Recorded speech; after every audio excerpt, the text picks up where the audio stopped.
There's a storm brewing in the Middle East, missiles flying between Iran and Israel, hundreds of drones, sirens in Tel Aviv, explosions over Tehran. And now, the US Navy is stepping in. Again. You've probably seen the headlines: US warships moving to the region, American destroyers intercept Iranian missiles. But what does that really mean? What ships are we talking about? What weapons are on board? And why now? In this video, we'll break down exactly why the US Navy is moving fast, and what it means for the future of the conflict between Israel and Iran.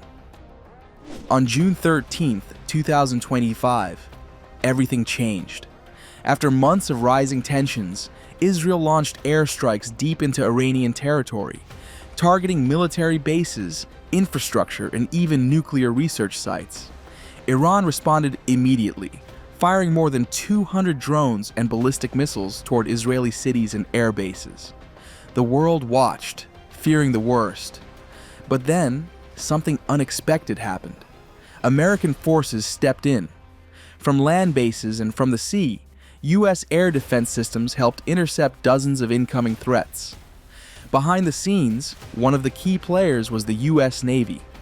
Destroyers equipped with advanced radar and long-range missiles quietly joined Israel's defense, neutralizing incoming threats before they reached their targets. Let's get into the ships, because this isn't just a vague military deployment. We now know some of the exact warships being moved, and they're not just showing up to float around. They're arriving with very specific missions in mind. One name that's been confirmed is the USS Thomas Hudner. It's a guided missile destroyer, part of what's called the Arleigh Burke-class, a backbone of the US surface fleet for decades. But don't let the age of the class fool you.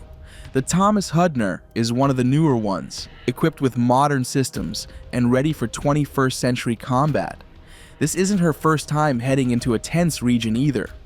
In 2023, she served in the Red Sea during the height of the Houthi missile attacks from Yemen. The Hudner was actively involved in air defense, scanning the skies for drones and threats, and even helped in intercepting real missiles. But the Hudner is only part of the picture. Multiple reports suggest that another destroyer is either already in place or en route, though its identity is still classified. That makes sense. The US military often keeps details like that vague to avoid giving adversaries a full picture of their posture. But based on standard Navy doctrine, we can guess what that second ship might be, probably another Burke-class destroyer, or possibly even a cruiser, designed to work in tandem with the Hudner for maximum radar and missile coverage. There's also increasing chatter about a carrier strike group repositioning in the region. Some say it's the USS Carl Vinson, which has already been operating near the region for months. Others mention the USS Abraham Lincoln, which was recently in the Indo-Pacific but could be shifting westward. Now, why does that matter? Because when a US carrier enters a region, it sends a very clear message. This is serious. A carrier brings with it dozens of fighter jets, electronic warfare aircraft, airborne radar, helicopters, and thousands of sailors, all operating as a floating air base. And it's not just the carrier itself. A full carrier strike group includes cruisers and destroyers, each armed to the teeth. Some carry long-range Tomahawk cruise missiles. Others focus on air defense. Together, they form a tight circle of power, offensive and defensive. So if a full strike group is headed into the Eastern Med, we're not just talking about a couple of ships. We're talking about a highly coordinated battle formation, capable of launching airstrikes, defending against ballistic missiles, and projecting force across thousands of miles. And that's exactly what the US wants right now, a show of presence, and a shield in case things get worse. If you're enjoying this video, make sure to subscribe and stay tuned for what's coming next. These aren't just boats with big guns. They're floating war machines with real, proven power.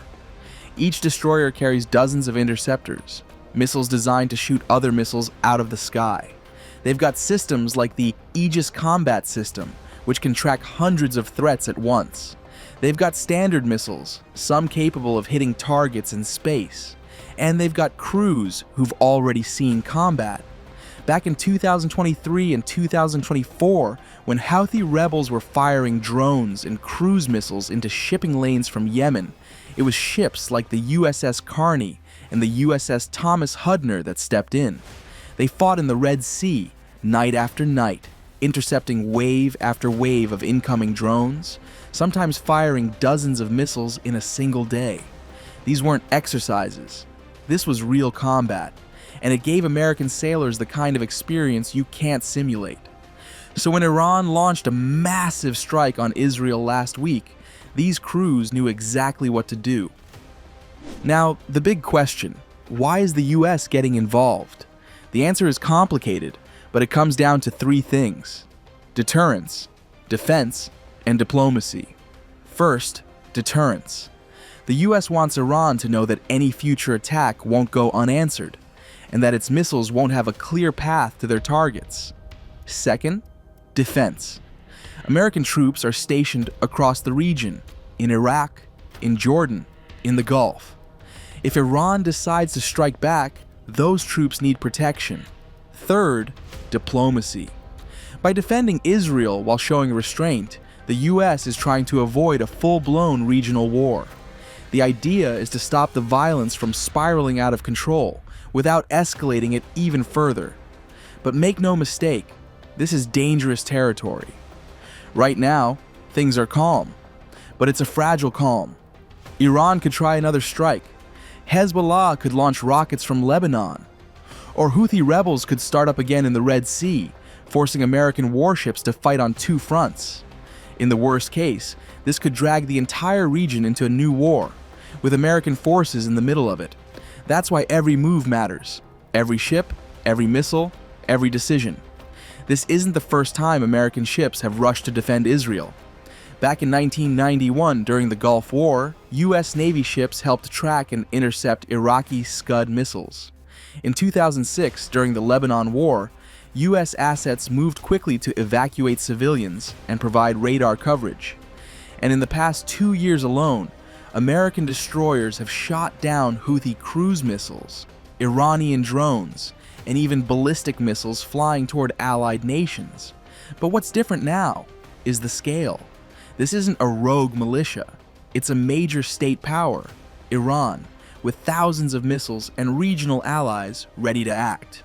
The stakes are higher, the decisions more dangerous, and the Navy knows it. So the next time you see a headline that says, US Navy deploys destroyer to the Middle East, you'll know what it means.